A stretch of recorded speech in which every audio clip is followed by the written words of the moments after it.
and welcome to Charts and Hearts. I'm Sarah, and she's Lindsay. And together, we're working our way through an epic list of rom-coms in order to find and categorize tropes in the hopes of creating the nerdiest spreadsheet podcasts have ever seen. And this week's episode is our first entry into Alan Rickman month, and we're doing Sense and Sensibility.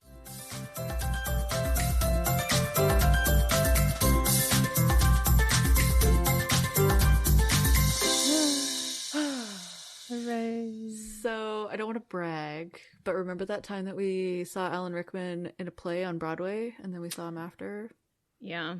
And it was really cool. It's the best. Yep. Yep.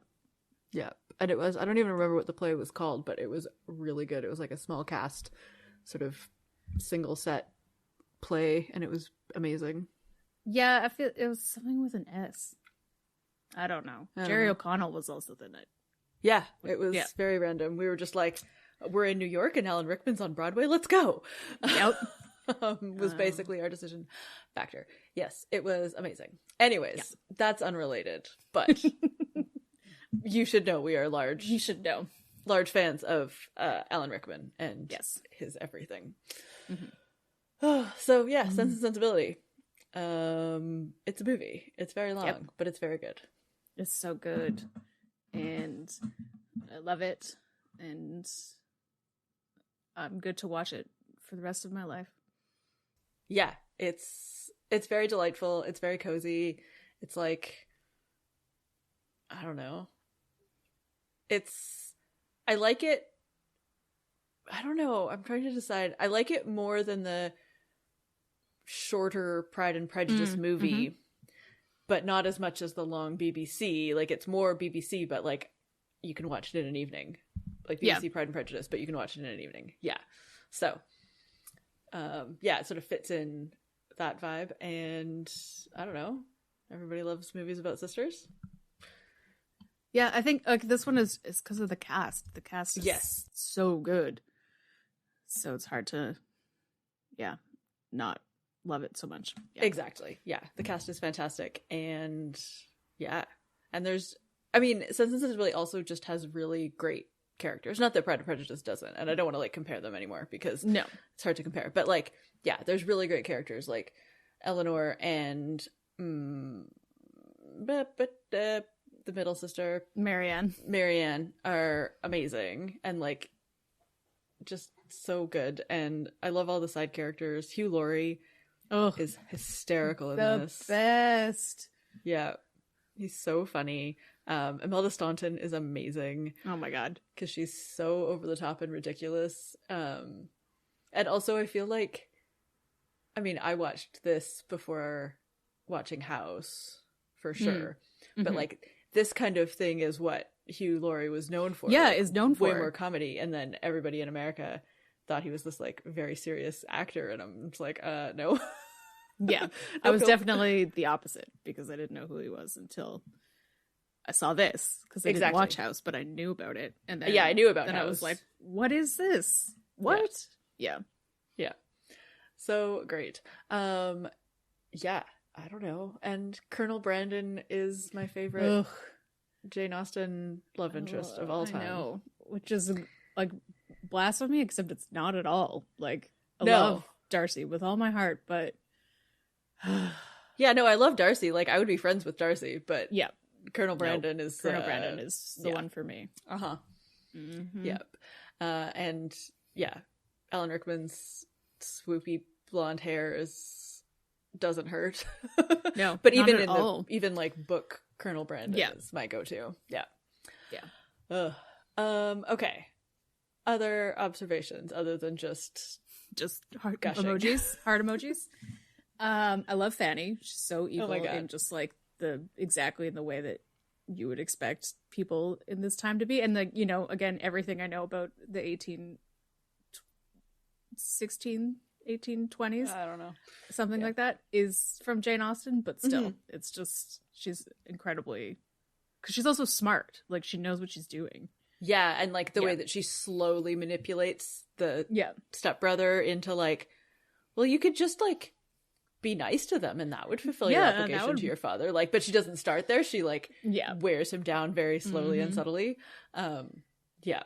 but I don't know. It's like, I'm very curious about her, like her family's upbringing, because like her, you know, there's her, and then there's Edward, who's like delightful, but also like a little skeezy. And then there's Robert, who's like just Peter as bad Pettigrew. As her. Yeah, basically Peter Pettigrew. And like, I mean, there must be some redeeming quality to him, because what's her face falls for him and like turns down Edward. But yeah, I don't know. Yeah, it's an interesting thing that's one of the ones that you don't really think of because you never see them together. Yeah. And well, at least in the movie. And so it's one of those things, like I feel like that happens in other things as well that of course I can't think of right now, but it's similar of just like, how are these people related? Yeah, how are this guy so soft in a nice way? Yeah. Like, and just nice and funny and like patient with Margaret and like all of like so stuff. Sweet with Margaret. Like yeah. Edward and Margaret is like the cutest. I know, it's the best. And that's one of the reasons why I'm like, I love him so much. And then as soon as that part ends and then you find out about Lucy Steele and all of his other stuff, and I'm like, ooh, Edward, get your I feel like he's just your mess.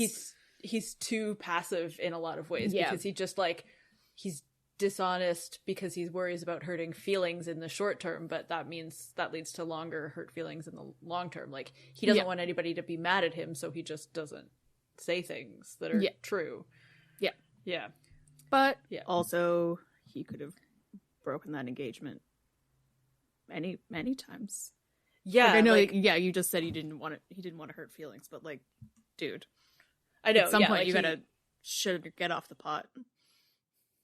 Yeah, like in so many cases, like he obviously like he lucks out in the fact that his fiance falls for somebody else, and that lets him be free. But like, yeah, like you could break off a secret engagement because the main thing in this time period about breaking off an engagement was that like the person would be jilted or like exactly. Yeah. But if nobody knows about it, then it's just a thing between the two of them. I don't know. Yeah, I know. It's a weird plot in general. Yes. Yeah. Okay. What else do we want to talk about? Eleanor's left-handed, just because Emma Thompson is left-handed, and which is an interesting thing to just notice because that would never have been allowed. Yeah, it would be an anachronism. Yeah. And like wasn't in the goofs or anything, which is also weird because goof people are so pedantic. But I guess it was just one of those things where nobody cared, or she was in charge, so she was like, "I'm gonna write." I guess I wrote like this screenplay, so I'm gonna write with my left hand. Yeah, and I think also like as Eleanor the character, like she's the oldest sister, like who's gonna notice other than her, it's like true. Governess or whatever when she was little. Yeah. Yes, speaking of Emma Thompson, oh my gosh. I know. Anytime she cries, I cry. Ugh, I know. I have so much more to come this month. I know. But yeah, I love her to pieces, and yeah, I think she's really fantastic. We've done so much Emma Thompson, but I think we should do Emma Thompson month because I think we could find a couple more. You just want to do Much Ado. Well, obviously. I'm fine with that. But yeah, no, we could definitely find more. She's got millions of them. She was in one really recently that was really good. Oh yeah, I never saw it. She was very interesting. Anyways, we are Emma Thompson fans. Yes. And her hairdo in this, I don't understand how it works, but it's like ignore the fringe because I hate the like curly fringe of this time period. Just how it is, But like she has these like ringlets that like twist back into the ponytail of the bun, and they're so good. They're so good. And I always wanted my hair to do that, and my hair does not do that. No. Both like my hair and also my skill level. Yeah, but I wish. Yes. And then my final, well, probably not final, but my final Eleanor Emma Thompson observation is that for most of this movie, I ship her and Colonel Brandon so hard. And then it's very disconcerting. But, like, it's fine. But I wouldn't be mad if Eleanor and Colonel Brandon got together at all. because they seem to have more in common, like friendship wise. Yeah. Yep. So I don't know. They just like, they get along really well. They work well together. And I think it's like the working well together that makes I agree. Like they're really companionable. Like this, yes, they just like to hang out together, and they're nice and they communicate well with each other. But also, again, they communicate well with each other because there's no attraction. Like again, it's I guess like, there's no definitely part of it, and it's also like it's the 17th century, or what did I just say? The 19th century. 19th century. And so like if she was attracted to him, then she'd probably have to be like, oh, la, la, la. Yeah, that's you true. know, like there's a whole thing. So I think that might be part of it. And so I really just like that they're able to be friends. I'm totally for them being together until he cheats on her with his secretary, but we're not at that movie yet. Yeah. And so, yeah, like I'm told, and especially also because Edward is gone for so much of the movie that you forget. Yeah, that how adorable they are at the beginning. She fell for Edward so hard at the beginning. Yeah. So then, no, it's true. Like her ability to form a relationship with Colonel Brandon is like, it's safer because her heart already is somewhere else. And so, so they form this really tight bond that like, if they weren't both falling for other people, it might be different. Might make sense, but I think she's really good. Like she's very sensible. She's but she's good with lots of people. She's a good adult. Like she's great with Hugh Laurie. And again, because there's no point of being romantic, and I don't know if that would have anything to do with it, but she's also just a sensible person who is good at talking to other people. Yeah, she builds relationships, which like is an advantageous skill in her position as like an older sister who is like, you know, her mom is grief stricken after her husband dies, and so she has to really like form these relationships to be able to build lives for herself and her younger sisters. Yeah.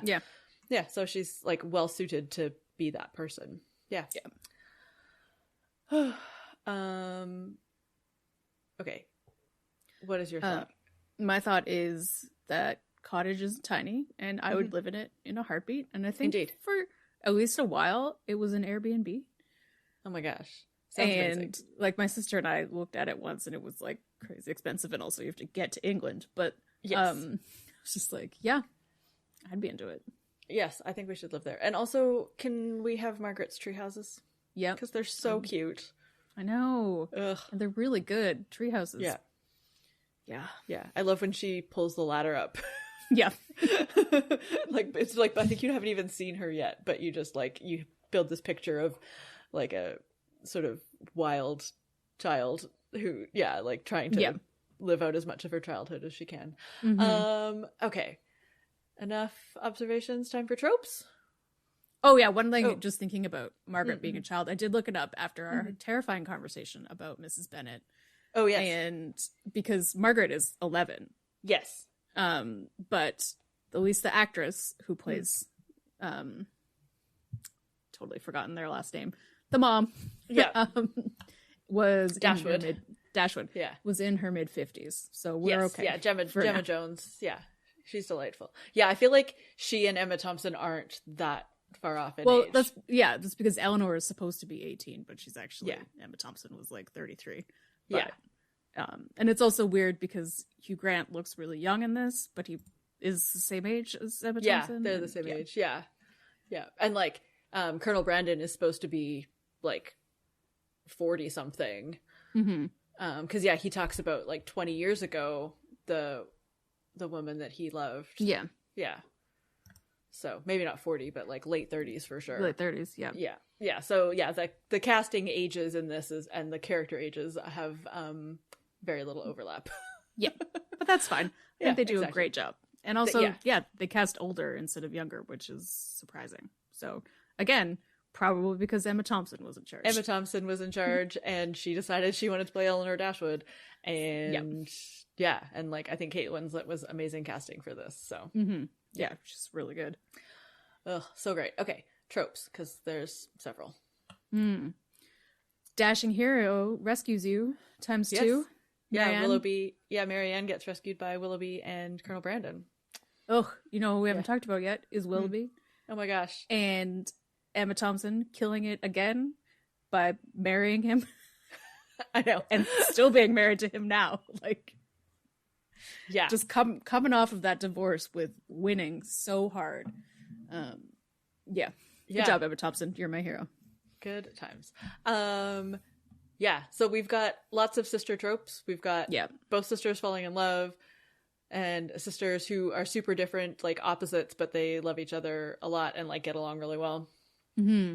And then first love standing in the way, which is Lucy. And then I kind of wanted to do like Bad X doesn't really work with Willoughby, but he's like something along there because he's not like, he does say that he was going to ask her to marry him. Even though he is a bad person. Yeah. But, like, it's one of those things of just, I don't know. Maybe he would have reformed, but still. Like, even if they had found out 20 years later that he had sired a baby out of wedlock, that wouldn't have been great. But, yeah. I don't know. Yeah, it's hard because, like, because he's a man in that time period, it's not as scandalous for him to like move on and marry somebody. I think it's just that she would be hurt. Yeah. And I think like he's less evil than Wickham. Oh yeah, for sure. No, he's not evil. He's just not great. Yeah. Yeah. He's a man with a lot of money and a lot of time. Yeah, and not a lot of consequences. Yep. Yeah, ends in a wedding. Yeah, did you think it was a double wedding for most of your life? I don't know if I thought it was a double wedding or I'm just sad that you don't really get to see the weddings. Mm-hmm. Because it kind of is just goes from like they're engaged to they're married very quickly. Mm-hmm. Like a jump cut into they're married. Like one's married and one you see the end of their wedding, but yeah. I don't know. I'm glad it's not a double wedding because I don't like double weddings. Me either, but I definitely thought it was. And I mean, it looks like it, except the only thing is like, oh, the level of weddings is very different, which I guess makes sense because one's Colonel Brandon is like a fancy landowner dude. And the other one's a priest. So yeah. Yeah. And then we've talked about it a bunch, but amazing side characters. Oh my gosh. I can't believe I forgot this. Yeah. Hugh Laurie. Killing it, Imelda Staunton, and then the Jenningses are amazing. Yeah, oh my god, Lucy Steele is so good. Yeah, if you had to live with the Jennings in real life, they would be horrendous. But watching them on TV when they're not affecting your life is amazing, delightful. Yeah, they're so entertaining, but also they're not always nice. I fully admit that, but they are nice. Like they're feeding these people and giving them a house. Yeah, they're just incredibly overbearing. Yeah. But they're very generous. They need television is what they need. Yeah. They like want people to live with them for their own amusement. Yeah. Yeah.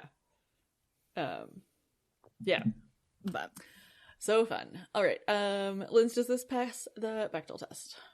Yes, because it's about sisters. And it's one of those things, I think we probably talked about it during Pride and Prejudice, of like probably finding a man is their job.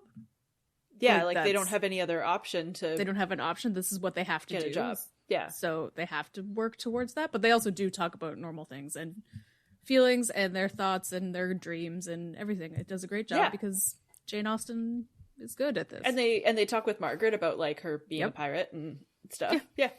Amazing. Okay. Let's make a pie. Most of my pie was that I loved everybody in the cast. So I scaled it back to 2. Okay, so we've got Emma Thompson being amazing. She wrote the screenplay for this. And won an Oscar for it. And yeah, she's just generally awesome. I don't know, I feel like 50? 50, yep. Yeah. 50% Emma Thompson being amazing. Okay, Hugh Laurie being a subtle delight. Ugh, it's like this is the thing of like I love Colonel Brandon and I love Alan Rickman and I love this movie in general, but Hugh Laurie is hands down my favorite part. He's got like 4 lines and he's so incredible. But then he turns out and he's so nice at the end. And he's like so worried about Marianne. And, oh, I love him. Yeah. Maybe 15? Yeah. Yeah. Okay. Eleanor being like too good for her own good, and just being the sweetest, nicest character. I feel like obviously that's at least half of the movie title. Yeah, exactly. So, I don't know, 20%? Yeah, 20 sounds good. And one ridiculous one, 30. No, where are we at? 70. So 15%. Yeah. Bonnets. Yep. I think that's probably what we put for Pride and Prejudice also. Probably. So many bonnets. And then I also would like to put forward another pie where the ingredients are sense and sensibility. Sensibility. Yep. I agree. And I feel like 50-50, maybe 45 cents, 55 sensibility. Yeah. There's a little bit more sensibility. Yeah. We didn't really... Well, there's a little bit more sensibility because Marianne is the moving plot. She moves the plot because of her sensibility. Like, we didn't really get to talk about her because we were too awed by everybody else, but she does a great job. Yeah, she does a really good job. Yeah, she's definitely the, like, driving, like, moving the plot forward. Yeah, which is amazing. Yeah, and I'm sad that I didn't think of doing a Pride and Prejudice pie when we did Pride and Prejudice. We were too busy ranking Darcy's. It was important. Yeah, that's true. Very, much more important. Okay. What's next for them? That's 1816 or something. They're going to be fine. Yeah, exactly. They will stay married until forever because, and they will have children and it will be cute. And watching Edward be a dad to a bunch of kids is going to be adorable. Be adorable. Yeah, like, I feel good about, like, Edward and Eleanor are great because they're well suited for each other, and I think they'll have enough money that they'll be able to do what they want to do, and it'll be fine. And Marianne and Brandon will also be fine because he worships her. Yes, he does. Yeah, also reads, and that's what she's looking for. Yeah, I think they'll. Yeah, and also I feel like the four of them, like, living on the same land, will be like really good friends, and I think Edward and Colonel Brandon will become like brother type friends. Yeah, I think it'll be really great. Me too. And Lindsay, what's next for us? Oh, well, tomorrow is Halloween, which has nothing to do with any of this, but our next movie is about a ghost. Oh. Ooh. Apparently, we're watching Truly Madly Deeply, which we've never seen, but Alan Rickman is a boyfriend ghost, but not as scary as Patrick Swayze's movie. Maybe. No. We'll find out. Report back. Indeed. And then for the Patreon at the end of the month, once it is more seasonally appropriate to watch the movie, we will be doing Love Actually. Starring everybody who was in this movie. Basically. Yeah, I know. That's the other thing that, I mean, we mentioned it a little bit, but basically everybody in this movie was in either Downton Abbey or Harry Potter. Yeah, except for Robert Ferris, probably because he lost the role to Peter Pettigrew to the guy who actually paid him. Because they're like, him, the actual actor who plays him, Peter Pettigrew, and the Mr. Collins from the Long movie, all three of them are like a brilliant mashup of any of them could have played Peter Pettigrew. Yeah. Amazing. Okay, anyways, that aside, we're now at the end of our episode. Don't forget that you can send us a rating or a review wherever you get your podcasts, and you can always find us on social media. We're at Charts and Hearts Podcast, Instagram, Facebook, Threads, and you can find us at Charts and Hearts on Twitter. You can also head to our website, chartsandhearts.com, where you can submit your suggestions for rom-coms and tropes. If you have Emma Thompson movies, let us know, because, she definitely deserves a month. And if you don't send them in, Sarah's going to make us do Remains of the Day. And that is not a comedy. But it's so romantic. And you can check out our Patreon at patreon.com/chartsandheartsclub. We've got some fun stuff coming. Let us know your thoughts on this movie. And in the meantime, if only this rain would stop. If only you would stop.